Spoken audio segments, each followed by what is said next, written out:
There's a button prompt called press Y to gentrify. That's up there with press F to pay respects, and please pull right trigger to question nothing for the all-time great video game prompts. I should talk about the rest of the game too. Work sucks. I think we can all agree on that. And while I can't see what people mean in the phrase, if you find something you love, you'll never work a day in your life, you're still just working, but it's work you don't mind doing. And that time spent complaining about it is time better spent lampooning said systems that make it possible.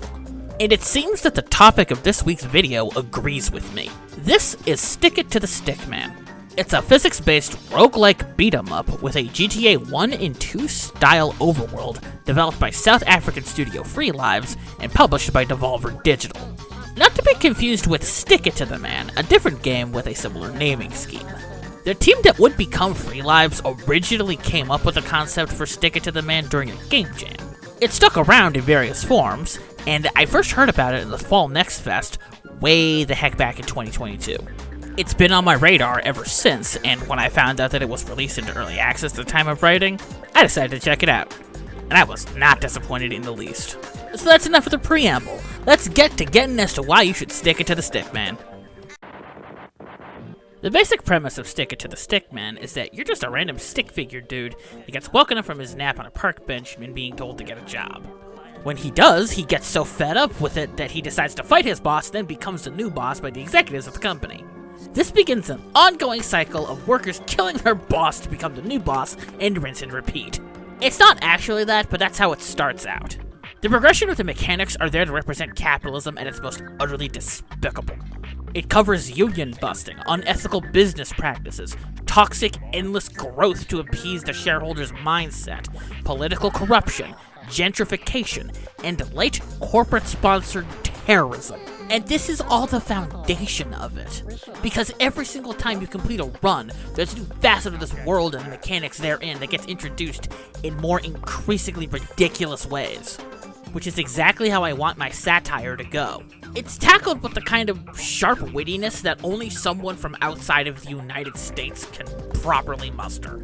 It's good stuff. Well, there isn't a lot to see because this is the initial early access build. I know I've been covering a lot of these the last few weeks, but I like seeing this end of development. What's here is incredibly funny, and it also ties into the gameplay and structure to sell the joke.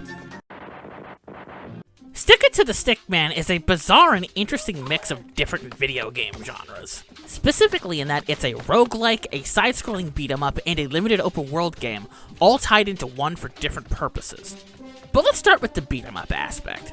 This is represented by the finance building, and here is where the most traditional runs and aspects of Stick It to the Stickman manifest. The first thing that you notice is that you feel heavy in this game. Like, surprisingly heavy. Everything you do in Stick It to the Stickman has a specific chonkiness to it that makes it feel weird and off-putting at first, but then you get used to it. And when you get used to it, that's when you start to see what it's going for. You have a standard arsenal of beat-em-up moves, but the difference is that there are random unlocks that you get for making builds. That's right, the way builds work in Stick It to the Stickman is by making your own custom combos, like its custom combo / Vism from Street Fighter Alphas 2 and 3. Or Jerry's Feng Shui engine from Street Fighter 4 onwards if you're more recent.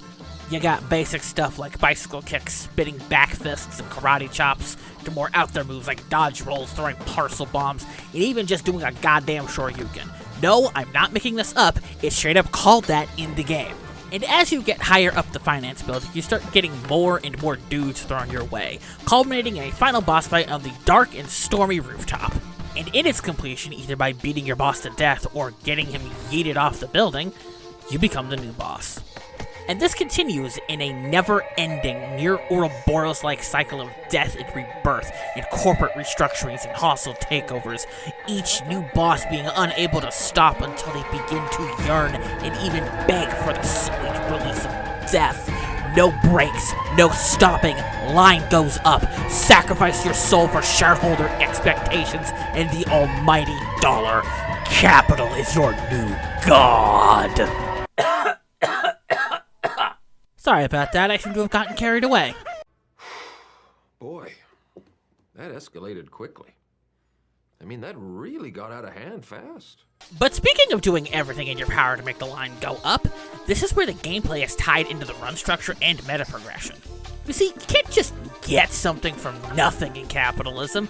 You gotta get it from people who you think aren't working hard enough. And by that, I mean you gotta go to various parts of the city to either gentrify a park into a fulfillment center, bust a union strike with either your fists or a car bomb to set up an employee evaluation center, and bribe city officials to build a cage fighting ring. The only way you can do that is if you take the company public on the stock market to keep the shareholders happy. This contextualizes the line go up nature of business by tying it into the rewards and upgrade incentives of the stock prices, and to unlock all that stuff I mentioned when you hit specific dollar amounts. Those are all the meta progression systems in the game that's currently in, and while they seem simple, they all tie into each other in fascinating ways. Cage fights improve your move pool via training your CEO against other CEOs in a best-of series of auto battles. The Fulfillment Center is for a series of time trial courses capping in an endless trial mode, and its tree focuses on making you move faster. The Finance Tower is where the aforementioned main runs are, as well as unlocking different worker types. Yes, that's right, I said worker types. You start off with a temp, and as you get further into the finance tech tree, you get more specialized co-workers. Like the weeb, that's all about looking cool and going fast, the caffeine addict because they throw coffee mugs and need the stuff in order to survive, the conservative co-worker has a bunch of guns, I'm not making this up, and others such as extrovert, professional victim, and delegator. Yeah, you can tell that the people working on this have a specific disdain for corporate office work and the culture surrounding it. There's 16 of these classes, so to speak, and at the time of writing, I've unlocked all but 2 of them. I actually stick with the temp because they're the most stable basis for making characters off of, and I think that's neat. You eventually unlock a night shift that has a smaller selection of classes of its own. 4 of the current 7 I have unlocked, and they consist of the weirder co-workers, such as the overworked guy, or an otaku, which, what's the difference between that and a weeb anyways? And a janitor for the more normal stuff, and the weird shit is stuff like a cultist, and a vampire. Because goddammit, eldritch abomination worshippers and creatures of the night have to earn a living under capitalism too, dammit. I haven't tried the night shift mode yet, but it seems like it would be a fun time. And as you can tell from this exhaustive run-through, there really isn't much here, as is the case with most early access releases. But what's here is a promising foundation between making money, fighting, and spending that money on upgrades and unlocks.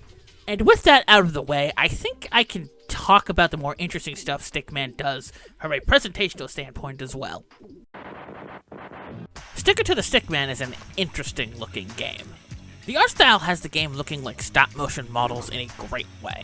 This is mainly felt in both the gameplay, where the physics make all of the fights feel like you're wearing weighted training clothing, and in the overworld, where a lot of the stuff feels like plasticine dioramas, including this talking thumb that is currently populating my nightmares at the moment.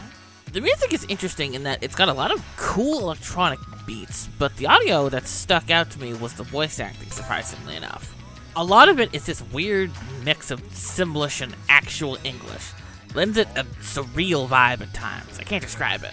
All these come together to sell the satire of corporations by making them just exaggerated enough that you can still laugh at it without having to resort to punching the air because corporations feel like they're filled with the kind of dipshits that only care about the line going up.